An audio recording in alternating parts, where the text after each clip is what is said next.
గారు నన్ను కాపాడలేకపోతున్నాడు, నువ్వు తప్పితే నన్ను జగన్ నుంచి కాపాడదాకా ఎవడు దొరకట్లేదు, అన్యదా శరణం నాస్తి త్వమేవ శరణం మమ, నన్ను జగన్ నుంచి కాపాడు మోడీ అని కాళ్ళ మీద పడటం తప్పితే ఇందులో ఈ సభలో అతను మాట్లాడింది ఏంటి? చంద్రబాబు నాయుడు ఏం మాట్లాడాడు? మొన్న ఎందుకు తిట్టాము, ఇవాళ ఎందుకు మోడీ కావాలి ఈ రాష్ట్రానికి? మోడీ వస్తే ఏం చేస్తాడు? ప్రత్యేక హోదా ఆ రోజు 5 ఏళ్ళు కాదు 10 ఏళ్ళు ఇస్తానని మోసం చేశాడు ఈ రాష్ట్రాన్ని, నాశనం చేశాడు ఈ రాష్ట్రాన్ని అని చెప్పి నోటితో ఇవాళ మోడీ అంటే తెలుగు ప్రజల ఆత్మగౌరవం, మోడీ అంటే దేశ ప్రజల ఆత్మగౌరవం, మోడీ అంటే అభివృద్ధి, మోడీ అంటే సంక్షేమం, సంక్షేమం కాదు సంక్షేమం. మరి ఏమైంది? ఏంటి మార్పు కారణం ఏంటి? మోడీ అంటే సంపద సృష్టించే వ్యక్తి, మోడీ అంటే ఒక నమ్మకాన్ని కలిగించే వ్యక్తి. కరోనా సమయంలో మనందరి ప్రాణాలని కాపాడాడు. చంద్రబాబు నాయుడు గారి యొక్క కీర్తి సుధ ఇది. మోడీ గారి గురించి ఆయన వాళ్ళు మాట్లాడినటువంటి కీర్తి సుధ ప్రపంచంలో భారతదేశాన్ని 5వ స్థానాన్ని నుంచి 3వ స్థానానికి తీసుకొచ్చాడు.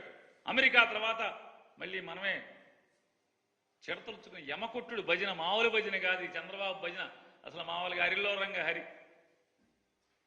మనందరం మోడీ ఆశయాలతో అనుసంధానం కావాలంట.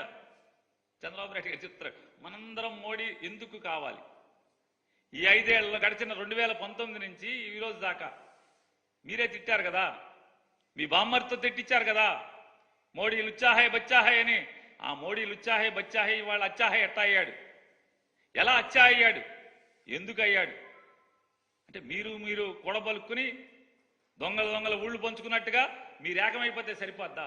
ఈ రాష్ట్ర ప్రజలకి మీరు ముగ్గురు ఎందుకు కలిశారు? ఏంటి మాకేంటి ఈ రాష్ట్రానికి ఏంటి అని చెప్పని ఒక్కటి చెప్పలేదు అక్కడ మీ ముగ్గురులో.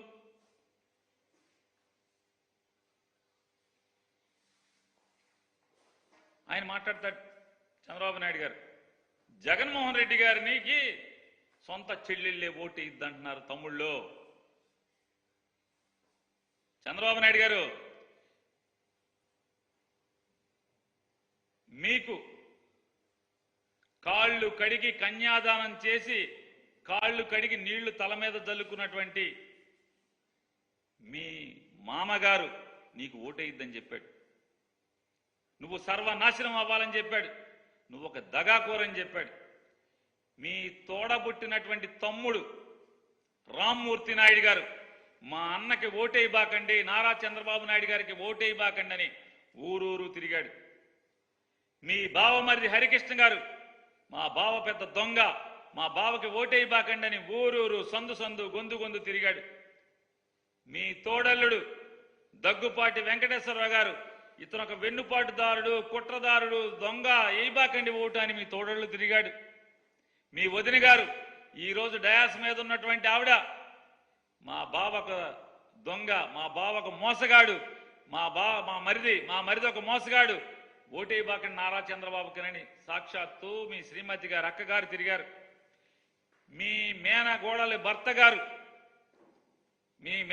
భర్త గారు నార్నే శ్రీనివాసరావు గారు చంద్రబాబుకి ఓటేయబాకండి అని చెప్పని ఊరు ఓడా తిరిగాడు. మరి మీ చుట్టాలంతా ఆగా తిరిగేశారు కదా. ఇవాళ ఈయన మాట్లాడతాడు. ఇకపోతే మోడీ గారు వచ్చారు పాపం. అంటే నారా చంద్రబాబు నాయుడు గారు మోడీ గారి కాళ్ళు పట్టుకుని బతిమాలి ఒప్పందం కుదుర్చుకుని, అంటే ఈ ఒప్పందాలు ఈ పొత్తులు రాష్ట్రానికి అవసరం లేదు, రాష్ట్ర ప్రజలకు అక్కర్లేదు. ఈ లోపాయికారి ఒప్పందాలు ఎవరి కోసం, ఎందుకోసం? ఈ లాలూచీలు ఎవరి కోసం?